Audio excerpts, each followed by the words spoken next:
Le peuple de Dieu, dans le cadre toujours d'accompagner l'homme de Dieu, sa grandeur prophète Konde Paul Dominique, dans sa mission pastorale, dans chaque province, dans chaque lieu, là où l'homme de Dieu met ses pieds, de mystères et de miracles qui se produisent en tout moment. Aujourd'hui, j'ai le réel et grand plaisir de recevoir pour vous le secrétaire national de l'église Lobana Nzambe au Gabon, Moussa Kouligui, qui va un peu nous relater brièvement qu'est-ce qui s'est passé lors de l'arrivée de l'homme de Dieu à Manji. Merci beaucoup, frère Peggy. Vraiment, c'est un grand plaisir vraiment d'être à côté de cet homme, comme vous avez déjà présenté. Je suis le secrétaire national de l'église Lobana Nzambe au Gabon. J'accompagne sa grandeur, prophète Konde Paul Dominique, dans la tournée de ces églises qui sont au Gabon. Mais vraiment, comme nous avons commencé la première étape à Mouila, dans la province de Langounié, la première église de la province, il y a eu vraiment des manifestations et je pense que vraiment si vous êtes connecté à nos chaînes YouTube, vous êtes déjà informé de la première étape là. Mais vraiment concernant la deuxième étape, c'était vraiment extraordinaire ce que nous avons vécu avec sa grandeur, le prophète Konde Paul Dominique. C'est vraiment les choses quand on vous relate, vous n'avez pas idée, Mais vraiment, j'ai le plaisir vraiment de vous raconter ce que nous avons vécu vraiment. C'est une grande joie pour nous parce que quand nous arrivons à Manji, donc la deuxième église de la province de Langounié, quand nous arrivons là, nous sommes rentrés dans la maison où on devait loger le prophète Konde Paul Dominique. Avant même de rentrer, nous avons constaté un fait vraiment inédit. C'est l'arc-en-ciel qui est apparu. L'arc-en-ciel est apparu au-dessus de la maison, sans qu'il n'y ait menace de pluie ou quoi que ce soit, parce que tout le monde sait que l'arc-en-ciel ne peut sortir que quand il y a souvent, ça annonce souvent la pluie. Mais il n'y avait rien de tout ça là. Mais nous avons constaté cet arc-en-ciel-là. Ça ne s'est pas arrêté là. Malgré que là où on a vu, les conditions n'étaient pas ça, le responsable a décidé de changer le logement de là où on devait loger prophète à Manji. Donc nous nous sommes déplacés jusqu'à aller chercher une place à l'hôtel. Mais curieusement, quand nous arrivons à l'hôtel, le même signe apparaît également à l'hôtel. Quand nous avons regardé au-dessus de nous, voilà l'arc-en-ciel qui s'est présenté encore une fois de plus à l'hôtel. Et là, vraiment, nous avons dit que certainement, cet homme-là, c'est des signes en fait du ciel que Dieu nous montre que vraiment c'est son envoyé.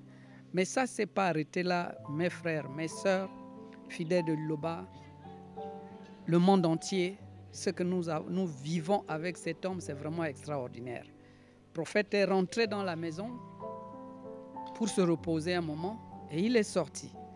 D'ailleurs, au passage, il y avait sur un mur, le mur d'une maison, on a vu les hirondelles. Ils étaient là entassés, vraiment, plus de 2000 hirondelles.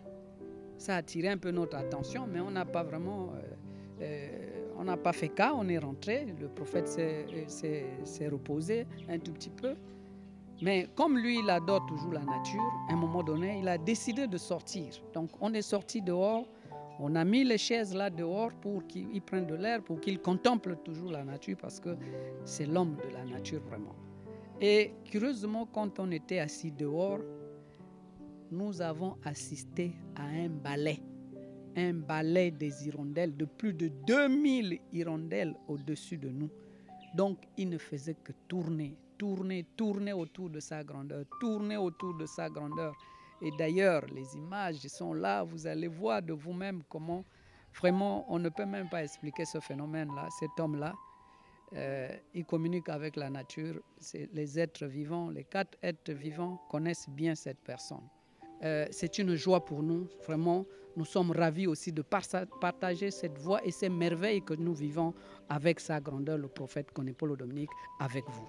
Merci. Merci beaucoup. Là c'était le secrétaire national. J'aimerais mieux aussi ajouter les propos de Moussa Koul Merveille, quelques précisions pour que nous soyons édifiés et nous ayons quand même la matière en ce qui concerne la mission de l'homme de Dieu, le prophète Kondé-Polo Dominique au Gabon. Moussa Koul Merveille.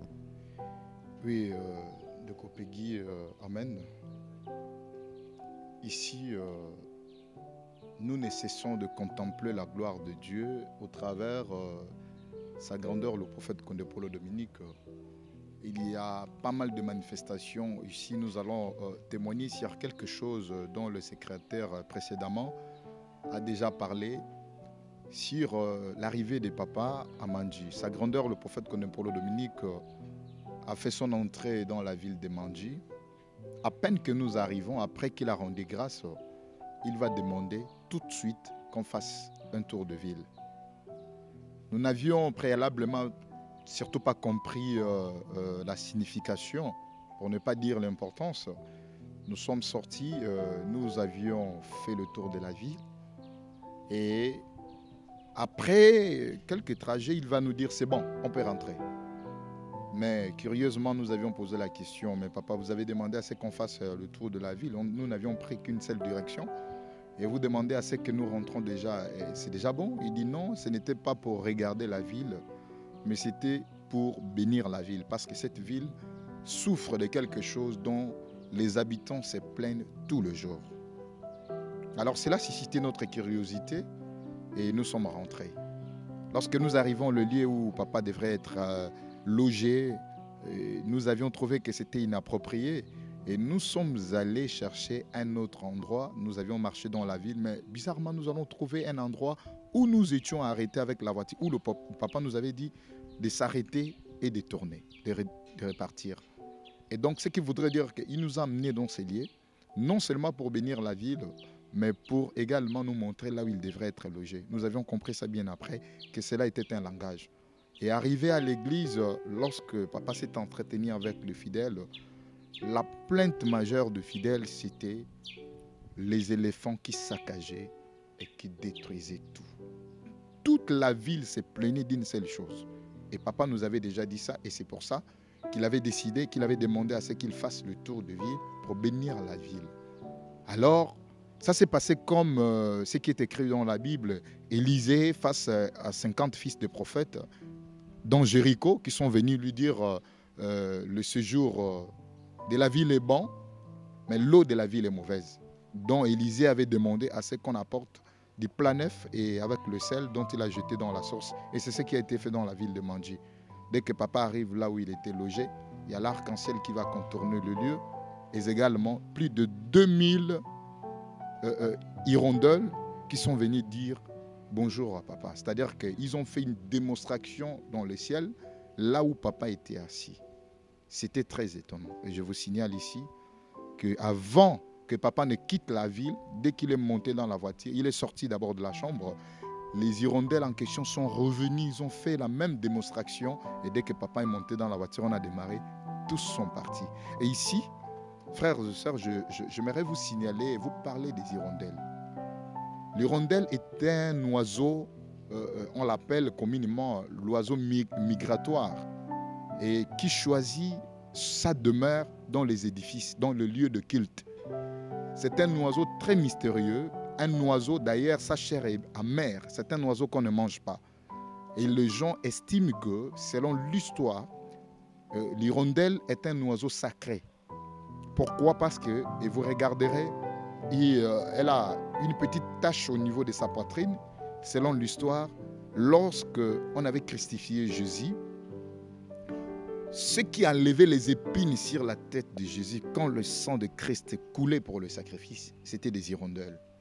Et c'est pour cette raison-là, et si vous regardez, même en Occident, il y a une montagne qu'on appelle colline des hirondelles. Et hirondelle, c'est un oiseau historique, un oiseau migratoire comme on l'appelle, un oiseau sacré. Et sur le plan spirituel, dans la divinité, l'hirondelle joue un rôle assez important. Et au regard de cette histoire, nous avions questionné papa. Papa, quel rapport y a-t-il entre ces hirondelles avec vous? Et papa va nous faire comprendre que ces hirondelles sont venues apporter un message aussi fort pour répondre par rapport à la plainte des habitants de la ville suite à ce dont il subissait tout le jour. Et ces hirondelles sont venues confirmer que la bénédiction et la prière que papa avait fait pour la ville, cela avait eu lieu. Et c'était un message très fort. Et je vous invite à aller même sur Internet, lisez l'histoire des hirondelles. Et si vous regardez dans la Bible, l'un des premiers miracles de Christ, c'était également en prenant la poussière. Et lorsqu'il a pris, il a agité cette poussière au niveau de ses mains, il fabriquait des oiseaux. Et ces oiseaux en question, c'était des hirondelles. Et vous voyez quelle place, quel rôle que les hirondelles occupent sur le plan spirituel. Alors, ce n'est pas un fait hasard, mais c'est quelque chose d'assez spirituel. Allez-y comprendre. Et si vous lisez bien cette histoire d'hirondelles, vous comprendrez pourquoi est-ce que ces oiseaux sont venus environner papa et pourquoi est-ce qu'ils sont venus lui dire également au revoir. Voici le peu qu'on avait ajouté pour compléter et enrichir ce témoignage de la manifestation de Dieu par son ou un serviteur comme Paul Dominique. Je vous en remercie.